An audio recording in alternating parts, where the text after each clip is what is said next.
किशोरीहरूको अनुहारमा मुस्कान ल्याउन चाहन्छु, हाम्रा युवाहरूको अनुहारमा मुस्कान ल्याउन चाहन्छु, हाम्रा बाआमाहरूका अनुहारमा मुस्कान ल्याउन चाहन्छु। अनि मजदुर किसानहरूका अनुहारमा। त्यसै कारण हामी थुप्रै कामहरू गरिरहेका छौँ गरिबका लागि, जनताका लागि। सडकमा बालबालिकाहरू रहन हुँदैन, अभिभावक विहीन भएर उनीहरूका आँखामा आँसु हुनु हुँदैन, उनीहरूका चेहरामा मुस्कान हुनुपर्दछ। सरकारले अभिभावकको काम गर्नुपर्दछ भनेर मैले भनेको छु।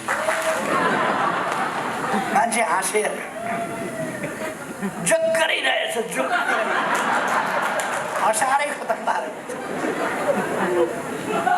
नेपाली जनता हाँसेकोमा किन पिर पर्यो होला भन्छ मलाई। नेपाली जनता खुसी भए हाँसे किन पिर पर्यो? रुवाउन खोजेका थियौ, सक्दैनौ, सकेनौ, रुवाउन दिने छैन। अनि हामी किन पिर मान्ने?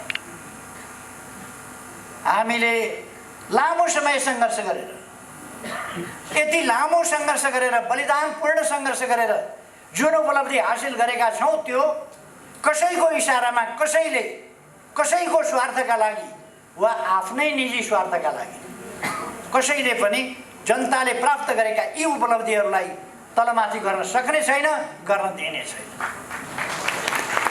आज नेपाली जनता सचेत छ, सजग छ। देश प्रतिगमनतर्फ फर्किन सक्दैन। देश अगाडि बढ्छ, अन्यायतर्फ होइन न्यायतर्फ, अविकासतर्फ होइन विकासतर्फ, अशिक्षातर्फ होइन शिक्षातर्फ देश अगाडि बढ्छ।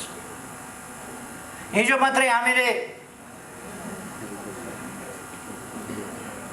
नयाँ एप्स को सुरुवात गर्यौं, नागरिक एप। त्यसले जनतालाई ठुलो सहुलियत सुविधा पुर्याउँछ र सँगसँगै भ्रष्टाचार नियन्त्रणमा महत्त्वपूर्ण योगदान गर्छ। आधुनिक नेपाल, डिजिटल नेपाल निर्माण गर्ने बाटोमा त्यसले हामीलाई अगाडि बढाउँछ। त्यो हिजो मात्रै हामीले सुरु गरेका छौँ। रुलिङ पार्टीभित्र सत्ता सञ्चालन गर्नुपर्ने सत्ताधारी पार्टीभित्र भएको कपटपूर्ण तमासा, त्यस तमासाले पनि व्यवधान गरेका थियो।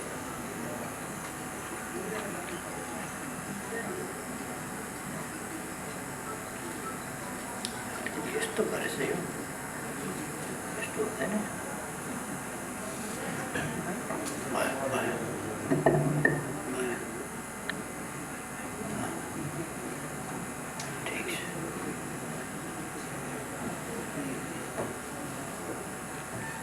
त्यसमा हामीले छलफल गर्यौं। अब आगामी दिनमा हामी कसरी अगाडि बढ्छौं? हाम्रो विकासको दर उच्च दरका साथ, तीव्र गतिका साथ विकास अगाडि बढिरहेको थियो। कोभिडले हामीलाई अलिकति पछाडि पार्यो, तर हामी माइनसमा गएनौं। दुनियाँभरि जुन तहको विच्छेद बनायो कोभिड-19ले, हाम्रो जनजीवन वा हाम्रो अर्थतन्त्रलाई त्यस ढङ्गले छेदविच्छेद बनाउन सकेन। तैपनि हामीलाई क्षति, बहुतै ठुलो क्षति पुर्यायो र त्यो ठुलो क्षतिबाट अब हामी बिस्तारै छुटकारा पाउँदैछौँ र अब कोभिडको भ्याक्सिन निकट भविष्यमा आउँदैछ। त्यसपछि हामी कोभिड नियन्त्रण गरेर हाम्रो विकासको गतिलाई अझ ज्यादै तीव्रता दिनेछौँ। 2 वर्ष, गत आर्थिक वर्षको फागुन, चैत, वैशाख, जेठ, असार यी महिनाहरू कोभिडद्वारा प्रभावित भए। खास गरी चैत, वैशाख, जेठ, असार 4 महिना त लकडाउनमा बित्यो। यसरी हामीलाई कठिनाइको धेरै सामना गर्नु पर्यो। अब हामी त्यसबाट छुटकारा प्राप्त गर्दैछौँ। हाम्रा विकासका प्रयासहरू अहिले पनि थुप्रै विकासका कामहरू अगाडि बढेका छन्, थुप्रै। मैले धेरै केही भनिरहनु पर्ला जस्तो लाग्दैन। साथीहरूले आफ्ना ठाउँमा आफ्ना गाउँमा बाटाघाटाहरू बनेका, खाने पानी पुगेका, बिजुली पुगेको, कृषिको क्षेत्रमा आधुनिकीकरण कसरी गर्ने त्यसको एउटा लहर सिर्जना भएको, नयाँ जागरण, नयाँ अभियान, देश विकासको अगाडि बढेको, यी कुराहरू देख्नु भएको छ। यस्तो प्रतिकूल अवस्थामा पनि हामीले कसरी काम गरेका छौँ साथीहरूले देख्नु भएको छ। सायद ठुलै देशमा पनि यस्तो रेकर्ड कम होला, एकै दिन 309वटा हस्पिटलको शिलान्यास होस् नेपालमा। अस्ति भर्खर मात्रै हामीले गरेका छौँ 309वटा अस्पताल एकै दिनमा। यद्यपि 396वटा गर्ने हाम्रो योजना थियो, तर त्यसमा केही प्राविधिक कारणहरूले त्यसै दिन गर्न सकिएन। तर एकै दिनमा मात्रै पनि हामीले 309वटा अस्पताल शिलान्यास गर्यौँ। अर्थात् हाम्रो विकासको आकांक्षा र हाम्रो प्रयास असाधारण छ। विकासको हाम्रो चाहना पनि असाधारण छ र हाम्रो प्रयास पनि असाधारण छ।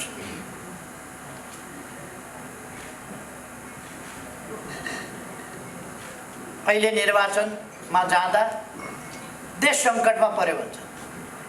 अहिले नभए पनि त 1.5 वर्षपछि त निर्वाचन हुन्थ्यो भनेपछि 1.5 वर्षपछि त देश त सङ्कटमा पर्ने नै रहेछ। यी मान्छेहरूको परिभाषामा के भने निर्वाचन भनेको देश सङ्कटमा पर्नु रहेछ, अथवा निर्वाचन नगर्ने प्रणाली यिनलाई चाहिए रहेछ। सत्ता कब्जा गर्ने, जनताको अभिमतमा नजाने, जनताको भोटमा नजाने, जनादेश नमान्ने, भन्दाखेरि जनादेश भन्ने, लोकतन्त्र नमान्ने, लोकतन्त्रको नाम जप्ने। तपाईहरुले सुन्नुभयो होला, अदालतले यदि हामीले भनेको मानेन भने हामी जनताद्वारा फैसला गर्छौं, जनता नै सबैभन्दा। ए बाबा, लोकतन्त्रमा जनता त सार्वभौम सत्ता छ, महान छ, तर स्वतन्त्र न्यायालय पनि हुन्छ। लोकतन्त्रमा स्वतन्त्र न्यायालयले स्वतन्त्र ढङ्गले फैसला गर्छ, गर्न पाउनुपर्छ, त्यो लोकतन्त्र हो। जनता सार्वभौम छन् भनेपछि अदालत चाहिँदैन, लोकतन्त्रमा अदालत हुँदैन। जनता सार्वभौम छन् भनेपछि कुनै अड्डा चाहिँदैन, जनता सार्वभौम छन् भनेपछि पार्लियामेन्ट चाहिँदैन, जनता सार्वभौम सत्ता सम्पन्न छन् भनेपछि सरकार चाहिँदैन। लोकतन्त्रका मूल्य मान्यताहरू हुन्छन्। जनता सार्वभौम छ, अन्तिम निर्णय, अन्तिम फैसला जनताले गर्छ जस्तो आगामी निर्वाचनमा गर्नेवाला छ। निर्वाचन सम्झिएपछि तर के निर्वाचन भन्यो कि जसले सपनामा पनि निन्द्रामा पनि जाग्छन्। निर्वाचन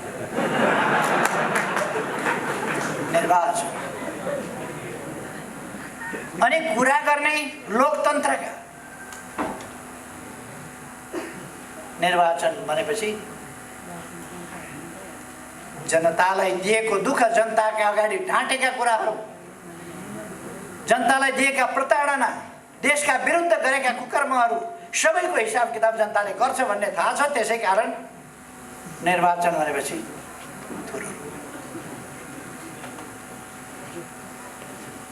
केही मान्छेहरू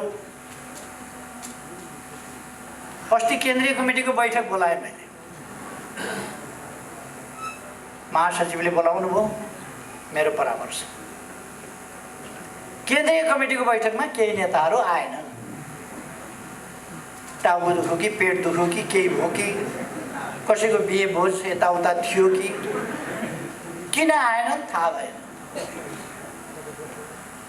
पछाडि निर्वाचन आयोग पुगेका रहेछन्। असली हामी हौँ पार्टी, अचम्म लाग्यो। असली पार्टी हामी हौँ, पार्टी हाम्रै हुनुपर्छ, सूर्य चिन्ह हाम्रै हुनुपर्छ, हामी नै पार्टी हौँ भनेर निर्वाचन आयोग गएछ। अनि पार्टी तपाईहरु नै हो भने ठिक छ नि त, आउनुहोस् न त, केन्द्रीय कमिटीमा आउनुहोस् न, किन भाग्यो? केन्द्रीय कमिटीको बैठकमा नआउने निर्वाचन आयोग गएर त्यो बर्मजियामा पनि यस्तो हुँदैन, असली पेडा पसल, असली बुढाको पेडा पसल भने जस्तो असली मयौँ भन्ने त्यहाँ पनि हुँदैन। यति साह्रो छ। त्योभन्दा हद नागेर बैठकमा नआएर, अध्यक्षलाई थाहा छैन, महासचिवलाई थाहा छैन, निर्वाचन आयोगमा गएर चुनाव घोषणा हुनु भयङ्कर अपराध हो। त्यसो भने सूर्य चिन्ह किन चाहियो त तपाईँहरूलाई? अरू सूर्य चिन्ह चाहिँ दाबी गर्न जानुभएछ। सूर्य चिन्ह दाबी गर्न जाने मान्छेको जो एकपल्ट पनि सूर्य चिन्हबाट चुनाव लडेको छैन, उसले सूर्य चिन्ह त मेरो हो भन्नु। एकपल्ट पनि सूर्य चिन्हबाट लडेको छ। अनि सूर्य चिन्ह हाम्रो हो भनेर हामी दर्ता गरेदेखि अहिलेसम्म त्यसै चिन्हबाट चुनाव लडेका छौँ। त्यो हाम्रो पार्टीको चिन्ह हो। प्रचण्ड र मेरो बिचमा 74 साल असोज 14 गते सहमति भएको थियो, चुनाव सँगै लडौँ, एउटै चिन्ह सूर्य चिन्हबाट चुनाव लडौँ। 14 गते सहमति भएको थियो, 16 गते उहाँले सहमति तोड्नुभयो। सहमति नतोडेको भए एकपल्ट कमसेकम उहाँले सूर्य चिन्ह लिएर लडेको हुन्थ्यो। सूर्य चिन्ह भएका मतदाताले अन्तै भोट हालेर उहाँलाई जिताइदिनु पर्यो, तर उहाँले सूर्य चिन्ह लिनु भएन। अहिले उहाँलाई सूर्य चिन्ह चाहिएछ। सूर्य चिन्ह चाहिन्छ भने बैठकमा आउने गर्नुहोस्, बैठकमा आउनु। सूर्य चिन्ह चाहिन्छ। अर्को, उहाँहरू निर्वाचन हुनु हुँदैन,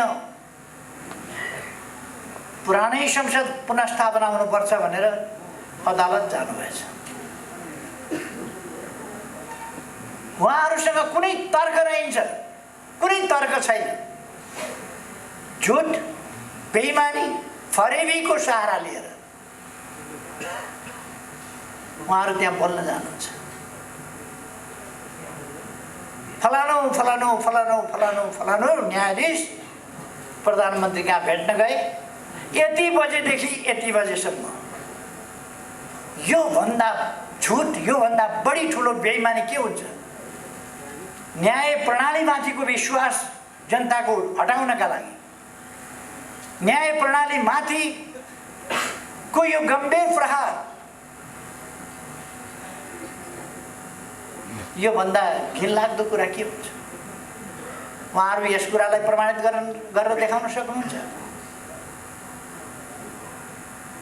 ती नाम गरेका न्यायाधीशजीहरूलाई मैले सायद कहिले भेटेको पनि छैन। यसपल्ट मात्रै होइन, कहिले पनि सायद भेटेको छैन। मैले निर्णय नै गर्दाखेरि पनि सपना प्रधान महिलालाई उहिले भेटेको थिएँ। मैले प्रधान के अरे सर्वोच्चको न्यायाधीश हुनभन्दा अगाडि वकिल भएका बेला भेटेको थिएँ, देखेको थिएँ कुनै कार्यक्रममा। व्यक्तिगत भेटघाट भएको छैन कहिले पनि। कार्यक्रममा देखेको यस्तै कार्यक्रम। अरू न्यायाधीशहरूको नाम लिएको उहाँलाई मैले देखेको पनि छैन, सायद चिनेको पनि छैन। अनि यति बजे आएको भनेर झुट। एउटा पत्रिका जो झुट बोल्ने कर्तव्यको ठेक्का लिएर बसेको छ, हिजो सर्वोच्च अदालतले खण्डन गरिसक्यो। त्यसमाथि फेरि आज पनि के न्यायाधीशले प्रधानमन्त्रीलाई भेटेकै हो भन्ने प्रश्न चिन्ह राखेर आज पनि समाचार छाप्छ। लाज पनि लाग्नुपर्ने हो। लोकतान्त्रिक संस्थाहरूमाथि को हमला।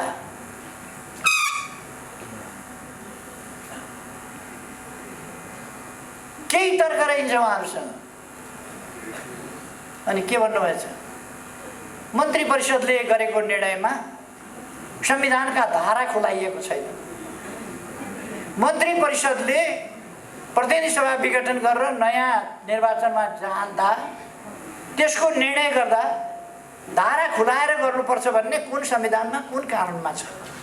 त्यति त कमसेकम बहस गर्न जाने, सर्वोच्च अदालतसम्म बहस गर्न जानेहरूलाई थाहा हुनुपर्छ नि त्यो संविधानको कुन धारामा छ, कुन ऐनको धारामा छ, कुन नियमावलीमा छ।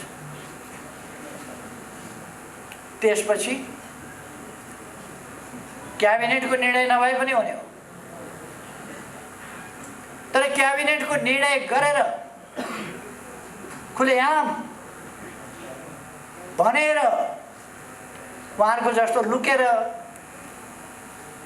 3:30 बजे दर्ता गर्न लगेकोलाई बिहान 10:40 मै म कहाँ आएको थियो भनेर कृत्य शनाखत गरेर चल्ने हाम्रो चलन छैन। हामीले मन्त्री परिषदमा निर्णय गर्दा नेपालको संविधान बमोजिम प्रतिनिधि सभा विघटन गर्ने र नयाँ निर्वाचनमा जाने भन्ने निर्णय गर्यौं, स्वाभाविक हो। त्यसपछि त्यो निर्णय सिफारिस गर्दा प्रधानमन्त्रीले गर्ने हो। वकिलहरूलाई यति थाहा हुनुपर्छ नि, त्यो प्रधानमन्त्रीले सिफारिस गर्ने हो। प्रधानमन्त्रीले सिफारिस गर्दा संविधानको धारा 76 को 1 उपधारा 1, धारा 76 को उपधारा 7 र संविधानको धारा 85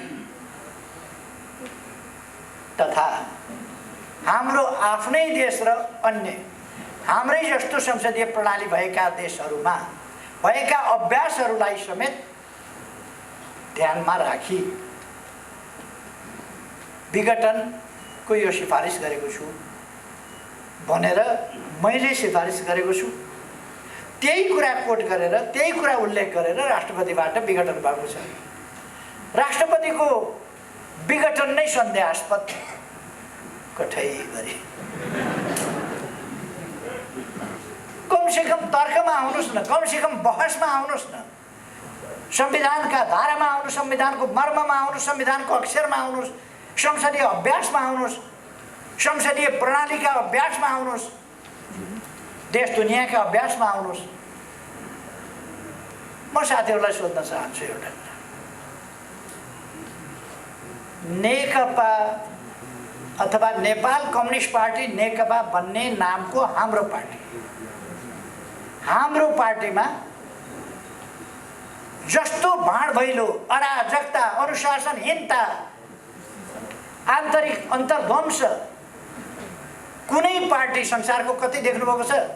अरू कुनै पार्टीमा यस्तो देख्नुभएको छ? आफ्नै अध्यक्षका विरुद्ध टेलिभिजनमा गयो, बुरुक बुरुक उफ्रियो, मन परी बोल्यो, अखबारमा गयो, उफ्रियो, बोल्यो। यति अराजकता, यति अनुशासनहीनता देख्नुभएको छ? कुनै देशको राष्ट्रपतिमाथि गाल मुखाल अश्लील जे पाए त्यही बोलेको, कुनै असभ्य भन्दा असभ्य कहीँ कोही छ भने पनि नेपालका केही बुद्धिजीवीहरू बाहेकहरूले बोल्या सुन्नुभएको छ? केही बुद्धिजीवीहरू, केही जानकारहरू, केही राजनीतिज्ञ हौँ भन्नेहरू कस्तो बनाउन खोजेको छ यो देशलाई? कस्तो बनाउन खोजेको छ? राष्ट्रपतिको संस्था, राष्ट्रको सर्वोच्च संस्था, त्यसको मान मर्दन गरेको छ, बेइज्जती गरेको छ, गाल मुखाल त्यसमाथि तथा नाम बोलेको छ र त्यसको एकदमै हुर्मत लिएको छ।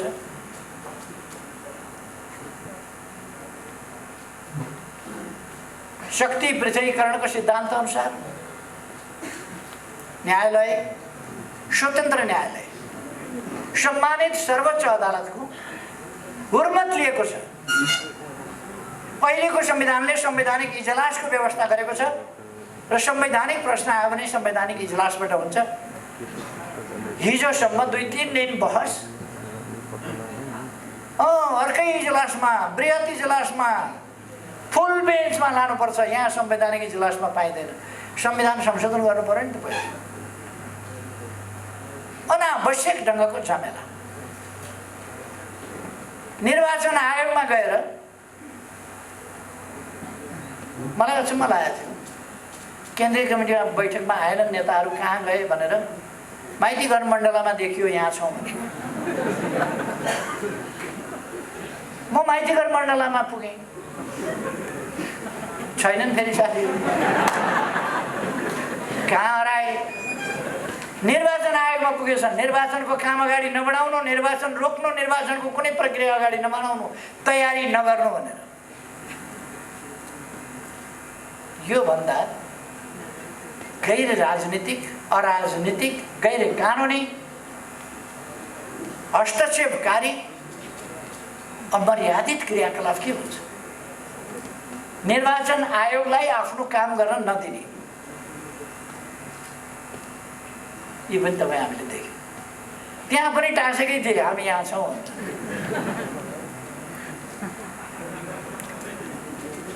उहाँहरूको त्यो एउटा ब्रान्ड नै हुन लागेको छ, हामी यहाँ छौँ वाला ब्रान्ड।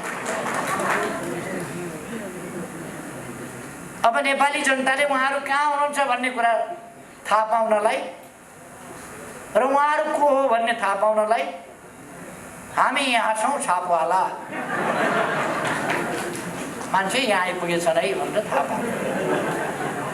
हामी यहाँ छौँ ब्रान्ड, हामी यहाँ छौँ भन्ने छापवाला। निर्वाचन आयोग जाँदाखेरि पनि यसो हेरेको त साँच्चीमा त हामी यहाँ छौँ भन्ने।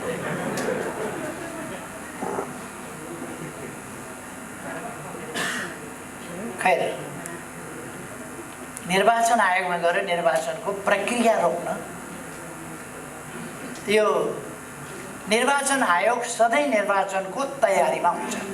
सधैँ जति बेला निर्वाचन जति बेला पनि लाग्न सक्छ। उपनिर्वाचन गर्नुपर्ने हुन्छ, बीचमा निर्वाचन गर्नुपर्ने हुन्छ, जुनसुकै बेला पनि। त्यसकारण आफू, उसको नामै निर्वाचन आयोग, कामै निर्वाचन, त्यसकारण ऊ सधैँ तयार हुन्छ।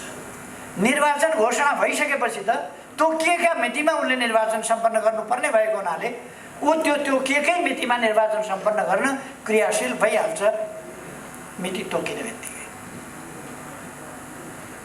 अनि लोकतन्त्रका पक्षधरले संसद विघटन भइसकेका छ, निर्वाचन नगराउनुहोस् भन्छ। कहाँ लान खोजेको देशलाई? आरोपहरूलाई विभिन्न किसिमका लगाउने, तर उहाँहरूले देशलाई लान खोजेको कहाँ? प्रतिनिधि सभा विघटन भइसक्यो, निर्वाचन गर्न हुँदैन भन्नुहुन्छ उहाँहरू। अनि उहाँहरूले दाग लाउने गर्नुभएछ, दाग लाउने गर्नुभएछ। नत्र हामी सडकबाटै यो गर्छौँ त्यो गर्छौँ भनेर।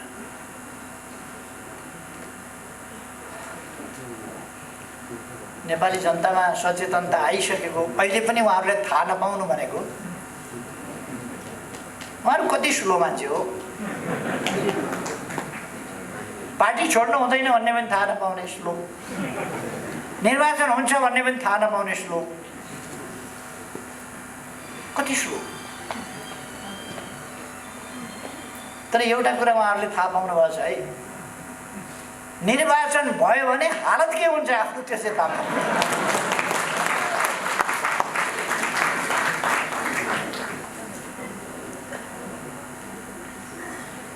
अनि अस्ति मैले केही ठाउँहरूमा भने उहाँहरूले केपी ओलीलाई अध्यक्षबाट निकाल्दिउँ, हटाइदिउँ, पार्टीबाटै निकाल्दिउँ भनेर के घोषणा गर्नु। अचम्म लाग्छ। प्रथम अध्यक्षलाई हिजो एकता हुँदाखेरि पनि कमसेकम ठुलो पार्टीको अध्यक्षलाई, एकता भएपछि पनि प्रथम अध्यक्षलाई, राजनीतिक हिसाबले पनि अलिक जेठो पुरानै अध्यक्षलाई, उहाँहरू 33 वर्षदेखि हुनुभएको छ हुन त, हामी पुराना हौँ भन्नु होला, तर अध्यक्षमा चाहिँ उहाँहरू पुरानो हो। उहाँहरू हेर्नु होला बाचिन्जेल अध्यक्ष रहनुहुन्छ, 3 जना मात्रै किन रहन्छ। अब अर्को एकजनाले न्यु खोज्नुभयो भने उहाँ पनि अध्यक्ष भएर 3 जना अध्यक्ष उहाँहरू बस्नुहुन्छ। अध्यक्ष चाहिँ बाचिन्जेल उहाँहरू हुनुहुन्छ, यो चाहिँ ग्यारेन्टी नै हो। अध्यक्ष छोड्नुहुन्न, जेसुकै छोडे पनि, पार्टी छोड्नुहुन्छ, सरकार छोड्नुहुन्छ, जे जाओस् जाओस्, अध्यक्ष एउटा चाहिँ त्यो चाहिँ छोड्नु। त्यो चाहिँ फेरि उधारो मान्नुहुन्न है उहाँहरू, नगदा अध्यक्ष एउटा चाहिँ नहुँदा। त्यसकारण माधव नेपालजी अध्यक्ष हुनुभएछ नग्दा नग्दै। कसले छानेको अध्यक्ष हुन त उहाँ नछानिकन हुने बानी परेका मान्छे। उहाँ पार्टीको महासचिव हुनुभयो, महाधिवेशनबाट होइन, जननेता मदन भण्डारीको निधन भएपछि त्यो मौकामा उहाँ महासचिव हुनुभयो। अरू साथी हुन तयार भएनन्, उहाँ हामझाम गरेर तयार। महाधिवेशनबाट छानिएको होइन। 2 ठाउँबाट चुनाव हार्नुभयो, उहाँ प्रधानमन्त्री हुनुभयो।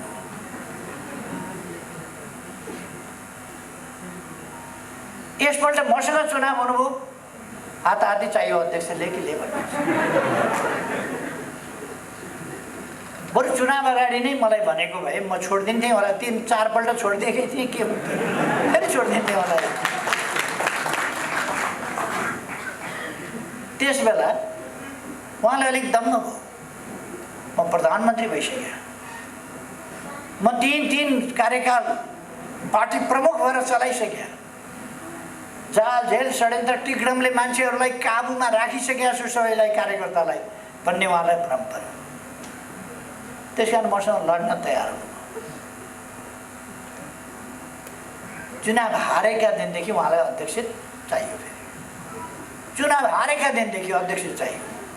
एकजनाको मात्रै व्यवस्थापन भएर हुँदैन, हाम्रो पनि व्यवस्थापन हुनुपर्छ भनेर उहाँले व्यवस्थापनका कुरा सुरु गर्नु। जे होस्, कोही कब्जा गर्ने नीतिका, कोही स्वस्थ बाटोबाट, सही बाटोबाट होइन, जसखेलाबाट छिरेर विभिन्न पदमा पुग्ने बानी परेका, कोही सल्लाहको रुख जस्तो सबलाई लखेटी लखेटी खेदी खेदी जहाँ पुग्यो त्यहाँ भाँडभैलो। मोहन वैद्य आफ्ना गुरु, आफूलाई राजनीतिमा ल्याउने गुरुलाई लखेटेर पार्टीको वास लगाइदिए। मोहन वैद्य एकपल्ट डाक्टर बाबुराम भट्टराई प्रयोग गर्नुसम्म गरे। उनलाई त्यति बेला डा लेखेको एउटा मान्छे चाहिएको थियो। डा पनि खास ठाउँको डा को प्रयोग गरे। पछि बिचरा डा नसार। अहिले त धोती कुर्ता लाएर डाक्सा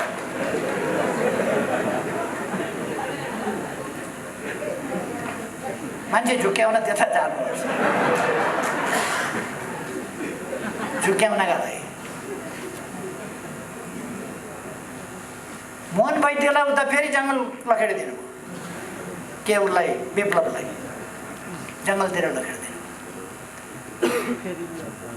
तैपनि म हारिन। मान्छे हो यो बाबा। भालुलाई त मान्छेले ल्याएर तालिम दिएको छ, बाँदरलाई त मान्छेले ल्याएर तालिम दिएको छ, त मान्छे हो किन तालिम दिन सकिन भनेर समाजतिर ल्याएर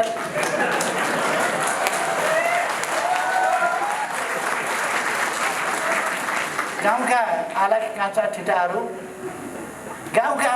ठिटाहरू ल्याएर सेनाको तालिम दिन्छ। 9 महिना तालिम दिँदाखेरि ऊ सेना भइसक्छ। प्रहरीको तालिम दिन्छ, प्रहरी भइसक्छ। अलिक समय खेलाएपछि सर्कसमा केटाकेटीहरू सर्कसबाज भइसक्छ। अलिक समय तालिम दिएपछि खेलाडी भइसक्छ। अलिक समय वाद्यवादन सिकायो भने बजाउन राम्रै जान्ने भइसक्छ।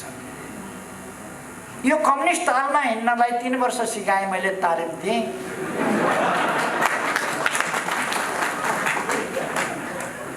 म बजाउँछु डुकुट तपाईँलाई, ऊ नाच्छ धामी जस्तो।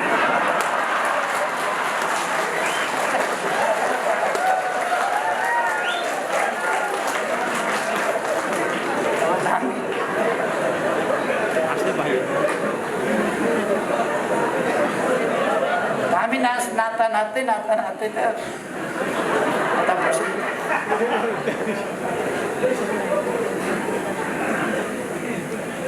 खैर मलाई अझै पनि आश छ उहाँहरू अब परिस्थितिको आकलन भइसक्यो होला। अब आउनुहोस्, बुझिसक्नु होला नि। अब त आउनुहोस्, अब आउनुहोस्। पार्टी तपाईँको अध्यक्ष पद खोज्या छैन, मलाई थाहा छ नि। अध्यक्षकै लागि मरि मेट्ने मान्छे हो तपाईँहरू। खोज्या छैन, अहिले पनि छँदैछ अध्यक्ष पद। आउनुहोस्। वरिष्ठ नेताहरूका पद पनि छँदैछ, आउनुहोस्, बस्नुहोस्। उहाँहरू रन्थनिएर कुद्नु भएको छ, कहाँ कुद्नु भएको छ, कहाँ कुद्नु भएको छ। मन परी बोल्नु भएको छ, मुख छाड्नु भएको छ, जथाभावी बोल्नु भएको छ। यस्तो हुँदाखेरि पनि केपी ओली मुस्कुराउने। के भयो? चुनाव हुँदैछ, चुनाव हुँदैछ, हामी जित्दैछौँ। के हुँदैछ? चुनाव भनेकै त्यही हो, कसैले जित्ने कसैले हार्ने। आउनुहोस्, पार्टीमा आउनुहोस्। पार्टीमा आउनु भने चुनावमा आउनुहोस्, अरू केही भयो छ। अब प्रदेश नम्बर 1 का साथीहरूसँग म भन्न चाहन्छु, नाम 1 नम्बर भएपछि काम कति नम्बर गर्नु पर्यो? नाम चाहिँ 1 नम्बर, काम चाहिँ 7 नम्बर। 1 नम्बर नाम राखेपछि प्रदेश नम्बर 1 ले त नाम फेर्नै मानेको छैन। 1 नम्बर हामी छौँ, 1 नम्बर। यो चुनावमा देखाउनु पर्यो हामी 1 नम्बरै हौँ भनेर देखाउनु पर्यो। हाम्रो साथीहरूले 1 नम्बरै हौँ भनेर देखाउनु पर्यो। त्यहाँ विशुद्ध खालका तत्त्वहरू, गलत खालका तत्त्वहरू, धोकेबाज तत्त्वहरू, त्यस्ता तत्त्वहरूलाई सबक सिकाउने बेला यही हो। देशप्रति बेइमानी गर्नेहरूलाई जनताले सबक सिकाउने बेला यही हो। वामपन्थी आन्दोलनप्रति बेइमानी गर्नेहरूलाई वामपन्थीहरूले सबक सिकाउनु पर्ने बेला यही हो। त्यसकारण म साथीहरूलाई भन्न चाहन्छु, म खास गरी हाम्रा युवाहरूलाई, नयाँ पङ्क्तिका भाइ बहिनीहरूलाई भन्न चाहन्छु, तपाईँहरू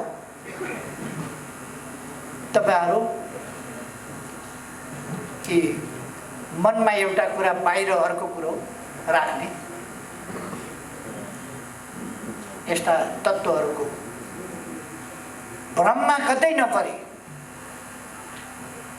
आन्दोलनको रक्षा गर्ने, लोकतन्त्रको रक्षा गर्ने, लोकतन्त्रलाई साँचो अर्थमा कार्यान्वयन गर्दै अगाडि बढाउने काम र विकासलाई, भोलि देशको विकासलाई सुनिश्चित गर्ने काममा तपाईँहरू लाग्नु पर्यो, अगाडि बढ्नु पर्यो। म तपाईँहरूलाई आग्रह गर्न चाहन्छु। यसको अर्थ युवालाई आग्रह गरौँ, हामीलाई त केही पनि भनेन भन्ने पर्ला साथीहरूलाई। मैले सबैलाई भने, तर युवाहरू चाहिँ अलिक बढी फुर्ती साथ दौड्न सक्नुहुन्छ। युवाहरूले बढी गति साथ काम गर्नु पर्यो। भ्रम तोडेर, भ्रमबाट मुक्त गराएर दर्शक साथीहरूलाई बाटो बिराउन नदिनुहोस्। कतिपय मान्छेहरू बाटो बिराएका पनि छन्, भ्रममा पारेका छन्। विभिन्न प्रकारका जाली जेलीहरूले त टुना मुना जाल जेल अनेक गर्छन् नि। यो टुना मुनामा पर्दैन पर्नुहोस्। हामीले देश बनाउनु छ, समृद्ध नेपाल बनाउनु छ, सुखी नेपाली बनाउनु छ। त्यो बाटो हामीले समातेका छौँ, त्यस बाटोमा हामी तीव्रताका साथ अगाडि बढेका छौँ। यसलाई थप गति यस निर्वाचनले दिनुपर्दछ। निर्वाचनमा यस्तो एउटा जनताको आन्दोलनको आँधीबेहरी सिर्जना गर्नुपर्दछ, तुफान सिर्जना गर्नुपर्दछ, जसबाट हामी सही देशभक्तपूर्ण विचारहरू त्यसलाई अगाडि बढाउन सक्छौँ। देश विकासका कामहरूलाई अगाडि बढाउने विचारहरूलाई रक्षा गर्न सकौँ। त्यसै गरेर देश बनाउने शक्तिलाई कमजोर हुन नदिउँ, सुदृढ गरौँ। सुदृढ शक्ति नभइकन देश बनाउन सकिँदैन। तपाईँ हामीले देखेका छौँ के अर्थ हुन्छ विचारको, के अर्थ हुन्छ लिडरसिपको, के अर्थ हुन्छ मजबुत पार्टीको, त्यो तपाईँ हामीले देखेका छौँ।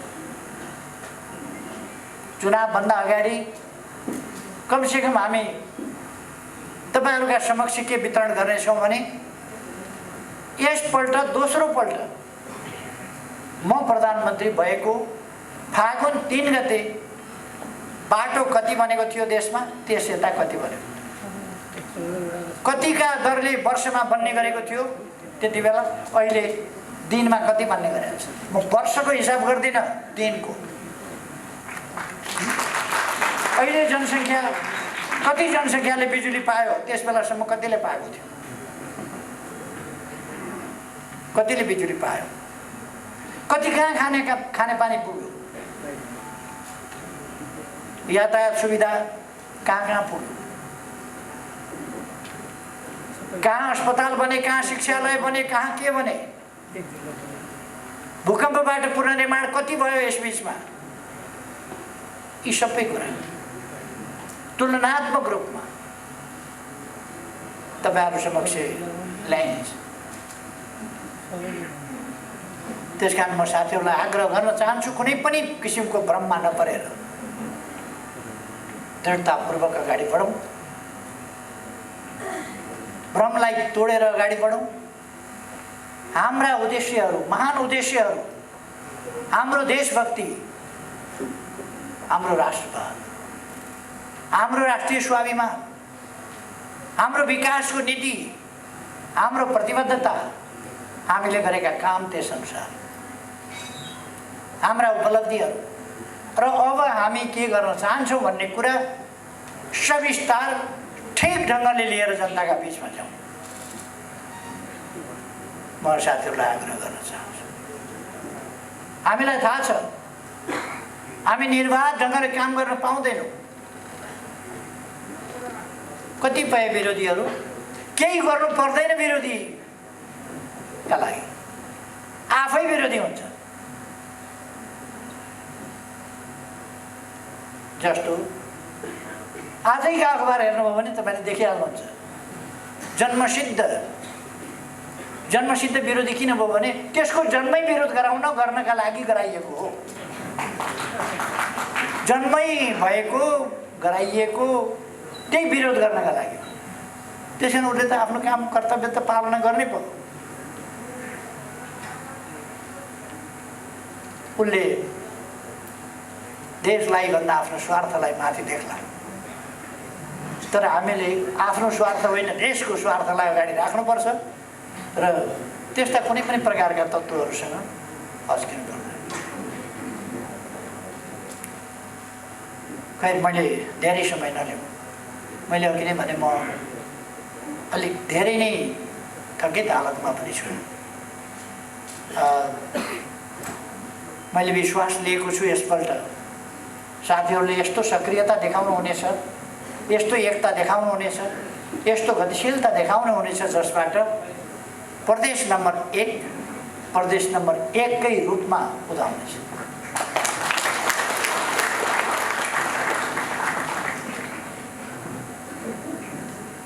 म कुनै वैगुनी केटाकेटीको बारेमा कुरा गर्न चाहन्छु। हाम्रै प्रदेशमा पनि त्यस्ता देखिया छ। दौडिकन गएर भोट मागेर यो केटालाई जिताएर पठाउनुहोस्, मन्त्री बनाएर पठाइन्छु भनेर मन्त्री बनाएर गरियो। एक दिन त पुक्का लात्तालाई हानेर भाग्यो। को भनेर यसो हेरे त उही केटो।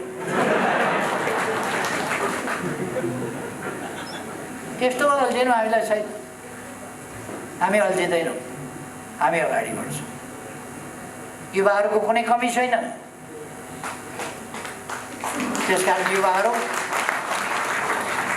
एकदम अरू पनि नयाँ युवा साथीहरूलाई समेटेर व्यापकलाई समेटेर भ्रममा परेकालाई पनि भ्रममुक्त गरेर अगाडि लिएर जाउँ। तपाईहरुको सक्रियताले देशलाई अझ सजिलो बाटोमा अगाडि बढाउन, सजिलो बिन्दुमा पुर्याउन महान योगदान गर्न सकोस्, तपाईहरुका मेहनत सफल हुन सकुन्। धेरै धेरै शुभकामना भन्न चाहन्छु र आफ्नो भनाइ टुङ्ग्याउँछु। धन्यवाद।